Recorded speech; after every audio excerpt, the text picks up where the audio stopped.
Another exciting edition of American Warrior Radio, the place to be for news, notes, interviews, and current events for all issues military and veteran related.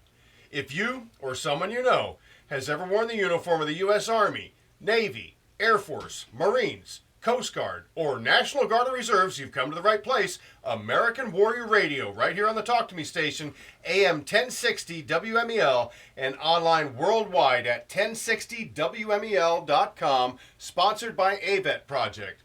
Folks, this program is all about supporting our troops and their families, both past and present.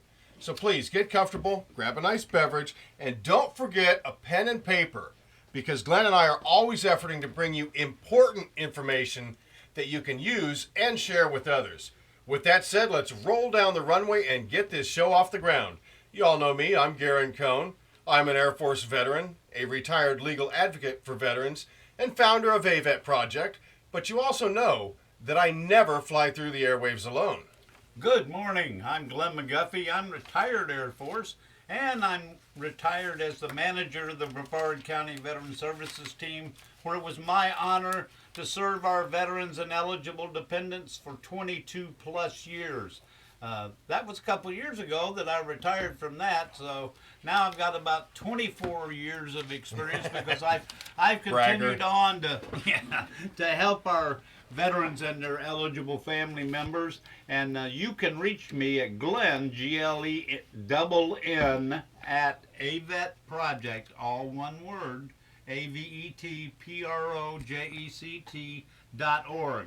And send me an email and I'll get back to you. We'll get together and tackle whatever issue it is you need assistance with for VA benefits. And you even hold office hours at American Legion Post 200. Big shout out to them. You bet. They furnished me an office space and a computer and all kinds of support there to help our veterans, which of course is one of the main purposes of American Legion.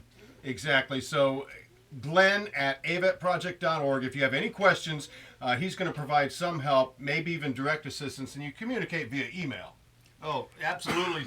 To get started, and we'll set up an appointment if that's necessary. Sometimes I can answer your question over the phone. Sometimes we need to get together and do some extensive work. Like yesterday, I was with a gentleman that I thought was going to be about an hour, and it was 3. So that's the dedication of Glenn. And Glenn, you were instrumental in the recent AVET Project PR&R retreat cruise, where we took some 30-plus combat vets on a 3-day Project Recuperation Reintegration Retreat to the Bahamas, and I really appreciate your efforts there. Well, it was my pleasure, and from the amount of questions I got during my portion of it, I know that I was helpful for our veterans, and just like many veterans, they had a ton of misinformation loaded in their brain. And I just want to share that PR&R is a program, it's so unique, and it's extraordinarily successful in how we reach out to the warfighters and even their family members, because we did incorporate some families in this last one. And we've got another coming up on October 9th. I don't care where you're listening to us from, whether you're Chaplain Gunnels in Colorado Springs, howdy sir, great to have you on listening today, or you're in Oregon or Maine. If you have some need to, whether it's a question you need answered or just some direction, you can always get a hold of Glenn at avetproject.org or go to avetproject.org, click on the contact button and get a message to us, and we'll help however we can. We've got a big show today. Big show. And as usual, it's a great show, and we're here on WMEL at the new 50,000 watts of power, so we're getting out there bigger and stronger and longer. And we just got the geographical coverage area, and folks, we're reaching an audience of close to 5 million people right now. So if you're listening and you want to help us help them, go to avetproject.org. That's the acronym, American Veterans Empowerment Team, avetproject.org. We are all unpaid volunteers making this happen to help our warfighter family, but we need your help. Right from the top, I'm going to tell you this. Please go to avetproject.org, click on the donate button, and if you can't do that or you want to volunteer as well, shoot us an email and we'll get you plugged in, because there's so many activities that we get involved with. Since we're talking about activities, I want to get a couple announcements out there, because these are some groups that are doing some great work for our warfighter family. The Saints Motorcycle Club Salute to Military Families is happening today, September 26th, and tomorrow, September 27th. Family Fun Day, Spirit Riders Church Service, Bike Blessing, games, contests, loads of fun, karaoke, a bounce house for the kids, and some surprises. There's also it looks like a motorcycle run, biker run day, 2 different start points. I just want to tell you, if you're interested, check it out right there at the Space Coast Saints Motorcycle Club, 3926 Brown Court in Cocoa. Big shout out to them because they really are making an effort to reach out to the family, not just the warfighters. That's excellent, and we salute them. Exactly, and I also want to get a quick shout out and a hello and thank you to Florida Today, specifically Norm Moody, who covers the military and veterans beat. He's just done a phenomenal job supporting AVET Project, getting the word out about things like the recent Patriot Day luncheon. And Glenn, we had, 150 folks show up for that. I know. I was expecting maybe 50 or 55, and the Tides Club was absolutely packed. Packed the house.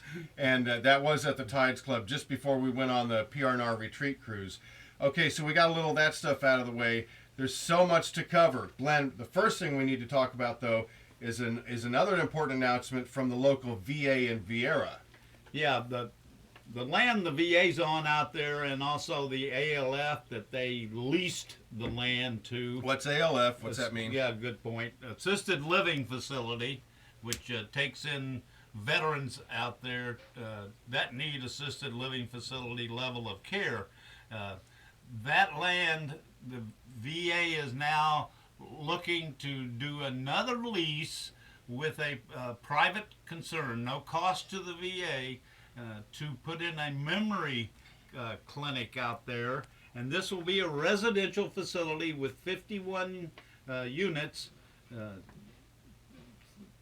Part of them are private and part of them are 2 to a room. It's going to be located next door to the existing assisted living facility out there. It'll be 45,000 square foot structure consisting of 3 wings of residential units. It'll all be one story. And as I said, there'll be 30 private units and 21 semi-private units. And this is under the VA's Enhanced Use Leasing Authority. And to my knowledge, this will be probably the VA's test bed, because I don't know of anywhere else in America that the VA has a memory clinic, a residential memory care clinic located. I don't know either, Glenn. And this is important. This is big news for our community to get something like this. Eventually, we're going to have the Orlando VA Medical Center, the Lake Nona facility, open.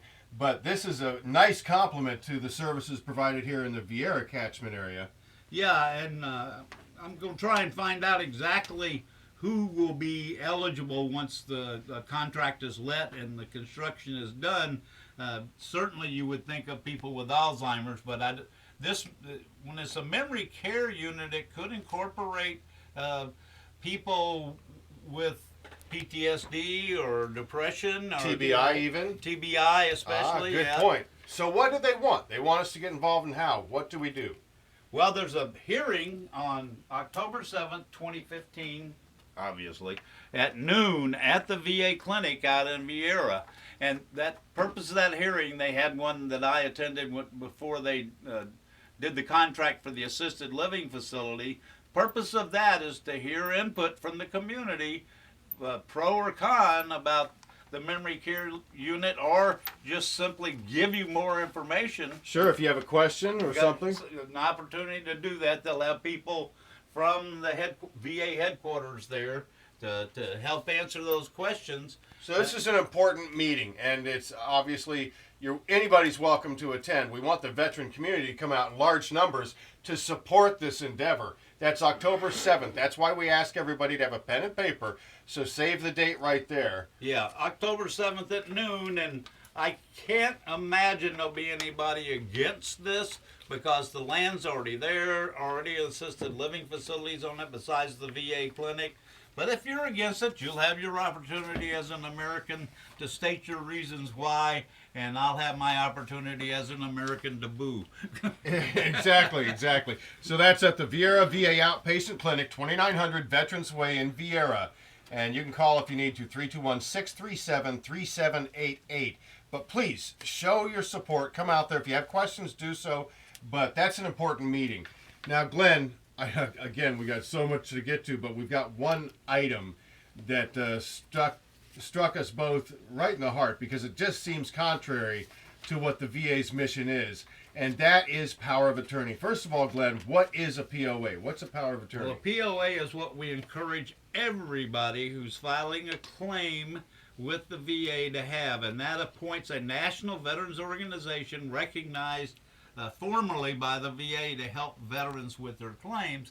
And we're talking about like Disabled American Veterans, American Legion, Veterans of Foreign Wars. Those are kind of the big three there. Sure. And you know, when we're talking about get an accredited representative to help you file your claim so that it gets done right and enhances the chances of being approved, these are the people we're talking about.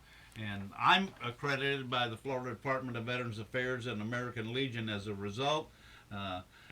Which means that you stay up to date. You get all the news flash. You got this, for instance. You know, what we're about to talk about. Exactly. So, whereas some chapter officers, service officers, bless their hearts for doing what they can. You bet. They're not going to be up to speed, and the changes are coming rapidly. Way and rapidly. Regularly. Yeah. And this one is particularly alarming because when you go to file a claim, and that could be for disability compensation, it could be for an education benefit, whatever it might be, if you're directing something to the VA, you need to have, as Glenn said, an accredited representative, a VSO, Veteran Service Organization, behind you to help marshal the claim through, provide guidance, even be a conduit to route paperwork and so forth. Yeah, and plus the VA is required to send them proposed rating decisions to review before it's released and finalized, and they can catch mistakes before they finalize that rating decision, go toe-to-toe with the rating official and get it worked out to the satisfaction of your representative, accredited representative. So it's very important, and they will also provide, and all of this is provided free of charge. Free. And you don't have to be a member of the organization, Nope. although they will appreciate your membership. Sure. And so this is vital, and they will also provide free of charge a personal representative if you have a hearing with the VA. Any stage along the way that you want a personal hearing, you're entitled to it. And appeals assistance, they write up the statement of accredited representatives. It's a 646. If you don't get any satisfaction at the local level, the agency of original jurisdiction, it goes up to the BVA, Board of Veterans Appeals, and they prep a brief for that review. There's a lot that goes on behind the scenes, but you mentioned something important, and that is, as the VA finishes up the decision, well, again, whatever the matter is, they have to route it through the VSO because they're your power of attorney. Now, they can't sell your car or your house or anything, but they can represent you to the letter on any issue before the VA. So it's a limited power of attorney. Now, they send the rating decisions back down to the VSO. Here, have a look at it before we publish it and send it out. And like you said, that's where they can correct mistakes that were made and so on and so forth. So it's really integral part of the process. Well, what is this new, this change as of September 4th, 2015, based on 38 United States Code 7332, blah, blah, blah? What's going on now, Glenn? And this just happened. Well, what's going on now is they've changed and said if you have an older, and I'm not going to go into all the details there because what I'm going to recommend doesn't matter about dates, that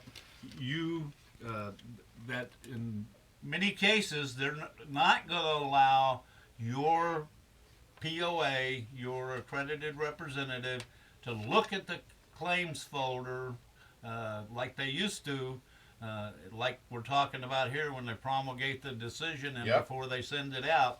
They're going to withhold that ability. Also, the POA can't get in the computer and look at it. So if you call what's going on with my claim, they can't look and see So it's So, as an example, absolutely, yeah. Go ahead. as an example, let's say somebody here on the Space Coast, because I know we got listeners everywhere, but if you're dealing with the VA and you've selected, let's say, the DAV as your POA, Power of Attorney, Disabled American Veterans, to represent you, and you call them and you say, okay, what's the status? You're telling me now that the DAV, even the National Service Officer, can't go into the computer and give them status over the phone.